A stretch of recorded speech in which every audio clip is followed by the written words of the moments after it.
UEFA euro 2024-এর প্রথম quarter ফাইনালে মুখোমুখি হয়েছিল স্পেন এবং জার্মানি। এই ম্যাচটি অনুষ্ঠিত হয়েছিল স্টুটগার্ট শহরের এমএইচপি এরিনাতে। এই ম্যাচে স্পেন 2-1 গোলে জার্মানিকে পরাস্ত করে সেমিফাইনালে কোয়ালিফাই করল। গ্রুপ এ থেকে 3 ম্যাচে 7 পয়েন্ট নিয়ে গ্রুপ চ্যাম্পিয়ন হিসেবে রাউন্ড অফ 16-এ কোয়ালিফাই করেছিল জার্মানি। রাউন্ড অফ 16-এর ম্যাচে তারা ডেনমার্ককে 2-0 গোলে পরাস্ত করে কোয়ার্টার ফাইনালে কোয়ালিফাই করে। আর গ্রুপ বি থেকে 3 ম্যাচে 9 পয়েন্ট নিয়ে গ্রুপ চ্যাম্পিয়ন হিসেবে রাউন্ড অফ 16-এ কোয়ালিফাই করেছিল স্পেন। রাউন্ড অফ 16-এর ম্যাচে তারা 4-1 গোলে জর্জিয়াকে পরাস্ত করে কোয়ার্টার ফাইনালে কোয়ালিফাই করে। এই ম্যাচে স্পেন 4-3-3 ফরমেশনে নেমেছিল। গোলে ছিলেন উনাই সিমন, রাইট ফুলব্যাক হিসেবে খেলেছিলেন ড্যানি কারভাল, দুজন স্টপারের একজন হলেন রবিন নরম্যান এবং অপরজন অ্যামেরিক লাপোর্তে। লেফট সাইড ব্যাক হিসেবে খেলেছিলেন মার্কো কুরেলা। মিডফিল্ডে ছিলেন 3 জন, পেড্রি, রড্রি এবং ফাবিয়ান রুইস। কিন্তু দুর্ভাগ্যবশত ম্যাচের 8 মিনিটের সময় ইনজুরির কারণে পেড্রিকে উঠে যেতে হয়। তার জায়গায় নামেন ড্যানি অলমো, যিনি এই ম্যাচে নায়ক হয়ে যান। ফরওয়ার্ড লাইনে ছিলেন 3 জন, ল্যামিন ইয়ামেল, আলভারো মোরাতা এবং নিকো উইলিয়ামস। এর মধ্যে ল্যামিন ইয়ামেল রাইট উইঙ্গার হিসেবে, নিকো উইলিয়ামস লেফট উইঙ্গার হিসেবে এবং আলভারো মোরাতা স্ট্রাইকার হিসেবে খেলেছিলেন।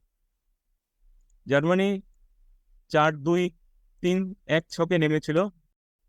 জার্মানির ফার্স্ট 11টি ছিল এরকম: বলেছিলেন ম্যানুয়েল নয়ার, 4 জনের ডিফেন্সে রাইট ফুটব্যাক হিসেবে খেলেছিলেন জোসুয়া কিমিচ, 2 জন স্টপারের একজন ছিলেন অ্যান্টোনিও রুডিগার এবং অপরজন জোনাথন তা এই ম্যাচে ফিরে এসেছিলেন নিকো স্লটারবেকের জায়গায়।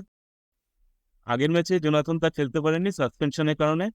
লেফট সাইড ব্যাক হিসেবে খেলেছিলেন ডেভিড রম। ডিফেন্সিভ মিডফিল্ডার হিসেবে খেলেছিলেন এমরি ক্যান এবং টনি ক্রুজ। লেফট উইঙ্গার হিসেবে খেলেছিলেন জামাল মুসিয়ালা, রাইট উইঙ্গার হিসেবে খেলেছিলেন লেরয় সানে এবং ইকাই গুন্ডোয়ান খেলেছিলেন স্ট্রাইকার পজিশনের পিছনে, আর স্ট্রাইকার হিসেবে খেলেছিলেন কাই হাভার্টস। ম্যাচের প্রথম মিনিটে বক্সের একটু বাইরের থেকে শট নিয়েছিলেন পেড্রি, কিন্তু তার শট ধরে ফেলেন জার্মানির গোলকিপার ম্যানুয়েল নয়ার। এরপরে 8 মিনিটে ইনজুরির কারণে পেড্রিকে পরিবর্তন করতে হয়। তার পরিবর্তে মাঠে আসেন ড্যানি অলমো, যিনি এই ম্যাচের নায়ক হয়ে যান। 13 মিনিটে ড্যানি অলমোকে বক্সের বাইরে ফাউল করেন জার্মানির ডিফেন্ডার অ্যান্টোনিও রুডিগার। ফ্রিকিক পায় স্পেন। 15 মিনিটে ফ্রিকিক নেন ল্যামিন ইয়ামেল, কিন্তু তার ফ্রিকিকটি পোস্টের বাইরে দিয়ে চলে যায়। 21 মিনিটে মাঠের ডান প্রান্ত দিয়ে দারুণ ওভারল্যাপ করে উঠে আসেন জার্মানির রাইট ফুলব্যাক জোসুয়া কিমিচ। তার ক্রসে দারুণ হেড করেছিলেন কাই হাভার্টস, কিন্তু বল ধরে নেন স্পেনের গোলকিপার উনাই সিমান। 35 মিনিটে ডিফেন্স থেকে অ্যান্টোনিও রুডিগার লং বল দেন কাই হাভার্টসের উদ্দেশ্যে। কাই হাভার্টস বলটি দারুণ রিসিভ করেন, গোল লক্ষ্য করে শট নেন, কিন্তু তার শটটি ধরে ফেলেন স্পেনের গোলকিপার উনাই সিমান।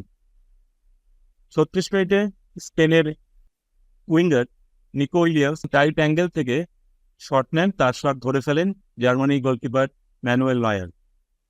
39 মিনিটে ড্যানি অলমো বক্সের বাইরে থেকে জোরালো শট নিয়েছিলেন। ম্যানুয়েল নয়ার শটটি সেভ করেন, কিন্তু ফিরতি বল চলে আসে আলভারো মোরাতার কাছে। জার্মান ডিফেন্স বল বিপদমুক্ত করে। প্রথমার্ধের শেষে ম্যাচের ফল ছিল 0-0। দ্বিতীয়ার্ধের শুরু থেকেই গোলের জন্য চাপ বাড়িয়েছিল স্পেন। 47 মিনিটে পেনাল্টি বক্সে নিকো উইলিয়ামস বল দেন লামিন ইয়ামেলকে। লামিন ইয়ামেলের থেকে বল পেয়ে টার্ন করে দুরন্ত শট নিয়েছিলেন আলভারো মোরাতা, কিন্তু তার শট ক্রসবারের উপর দিয়ে চলে যায়। 51 মিনিটে স্পেনের লামিন ইয়ামেলের পাস থেকে নিখুঁত প্লেসিংয়ে গোল করে যান পরিবর্তন হিসেবে নামা ড্যানি অলমো। 70 মিনিটে স্পেনের পেনাল্টি বক্সে নিকলাস ফুলক্রুপ পিছন দিকে পাস দেন রবার্ট অ্যান্ড্রিচের উদ্দেশ্যে। রবার্ট অ্যান্ড্রিচের জোরালো শট সেভ করে দেন স্পেনের গোলকিপার উনাই সিমন। ৭১ মিনিটে স্পেনের পেনাল্টি বক্সে কাই হ্যাভার্টজের শট ব্লক করে দেন স্পেনের ডিফেন্ডার ড্যানি কারবাহাল। ৭৭ মিনিটে জার্মানির ফ্লোরিয়ান উইটস ডান দিক দিয়ে দুরন্ত গতিতে উঠে এসে পাস দেন নিকোলাস ফুলক্রুগকে। তিনি মাটিতে পড়ে যেতে যেতে ডান পায়ে শট নেন, তার শট পোস্টে লাগে। জার্মানি লাগাতার আক্রমণ করে স্পেনের ডিফেন্সের উপর চাপ বৃদ্ধি করছিল। ৮৩ মিনিটে গোল পোস্ট ছেড়ে অনেকটাই এগিয়ে এসেছিলেন উনাই সিমন। কাই হ্যাভার্টস গোলকিপারের মাথার উপর দিয়ে শট নেন, কিন্তু বল ক্রসবারের উপর দিয়ে চলে যায়। ৭৯ মিনিটে গোল শোধ করল জার্মানি। গোল করলেন ফ্লোরিয়ান উইটস। ম্যাক্সিমিলিয়ান মিটলস্টাড মাঠের বাঁ প্রান্ত থেকে ক্রস করেছিলেন ব্যাকপোস্টে। জার্মানির right fullback Joshua Kimmich head করে বল পিছনের দিকে নামিয়ে দেন। ফ্লোরিয়ান উইটস বল পেলে তুরন্ত ভলিতে গোল করেন। দ্বিতীয়ার্ধের ইনজুরি টাইমের একদম শেষে নিকলাস ফুলক্রুগ হেড করার জন্য প্রস্তুত হয়েছিলেন, কিন্তু বল তার অল্প দূরত্ব দিয়ে চলে যায়। ফুল টাইম অর্থাৎ ৯০ মিনিটের শেষে ম্যাচের ফল ছিল ১-১। নির্ধারিত সময়ের শেষে ম্যাচটি ১-১ বলে অমীমাংসিত থাকায় এক্সট্রা টাইমের খেলা শুরু হয়। এক্সট্রা টাইমের প্রথমার্ধের শেষে বক্সের বাইরে থেকে শট নিয়েছিলেন স্পেনের মিকেল ওয়াটজাবাল। তার বাঁ পায়ের শট পোস্টের অল্প দূর থেকে চলে যায়। আর এক্সট্রা টাইমের প্রথমার্ধের ইনজুরি টাইমে ফ্লোরিয়ান উইটস স্পেনের পেনাল্টি বক্সের সামান্য বাইরে থেকে শট নিয়েছিলেন, বল অল্পের জন্য পোস্টের বাইরে দিয়ে চলে যায়। এক্সট্রা টাইমের ফার্স্ট হাফের শেষে ম্যাচের ফল ছিল ১-১। এক্সট্রা টাইমের দ্বিতীয়ার্ধের একদম শুরুতেই জার্মানির ফুটবলাররা পেনাল্টির আবেদন করেছিল। জামাল মুসিয়ালা গোল লক্ষ্য করে জোরালো শট নিয়েছিলেন। স্পেনের লেফট সাইড ব্যাক মার্কো কুরেলার হাতে বল লাগে, কিন্তু এক্ষেত্রে মার্কো কুরেলার হাত তার সাইডে এবং পিছনের দিকে ছিল, কাজেই রেফারি পেনাল্টি দেননি। ভার চেকিংও পেনাল্টির পক্ষে যায়নি। ম্যাচের ১১৭ মিনিটে নিকলাস ফুলক্রুগের হেড বাঁচিয়ে দেন উনাই সিমন। এরপরে এক্সট্রা টাইমের একদম শেষ দিকে ম্যাচের ১১৯ মিনিটে স্পেন গোল করলেন মিকেল মেরিনো। বাঁ প্রান্ত থেকে দুরন্ত ক্রস করেছিলেন ড্যানি অলমো। লাফিয়ে উঠে দুরন্ত হেডে গোল করে যান মিকেল মেরিনো। এরপরেও জার্মানি চেষ্টা করছিল গোল শোধ করার, কিন্তু সময় খুব কম ছিল। এক্সট্রা টাইমের ইনজুরি টাইমের একদম শেষে নিকলাস ফুলক্রুগ দারুণ সুযোগ পেয়ে গিয়েছিলেন। থমাস মুলার দুরন্ত ক্রস করেছিলেন, কিন্তু নিকলাস ফুলক্রুগের হেড অল্পের জন্য পোস্টের বাইরে দিয়ে চলে যায়।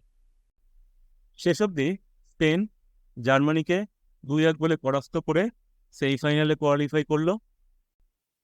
এই ম্যাচটির স্ট্যাটস একবার দেখে নেওয়া যাক। শটস স্পেনের ১৮টি, জার্মানির ২৩টি। শটস অন টার্গেট স্পেনের ৬টি, জার্মানির ৫টি।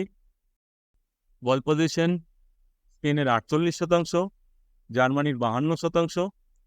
পাসেস স্পেনের ৫৭৬টি, জার্মানির ৫৮৮টি। পাসিং অ্যাকুরেসি স্পেনের ৮৬%, জার্মানির ৮৪%। ভিডিওটি দেখার জন্য আপনাদের সবাইকে আন্তরিক ধন্যবাদ।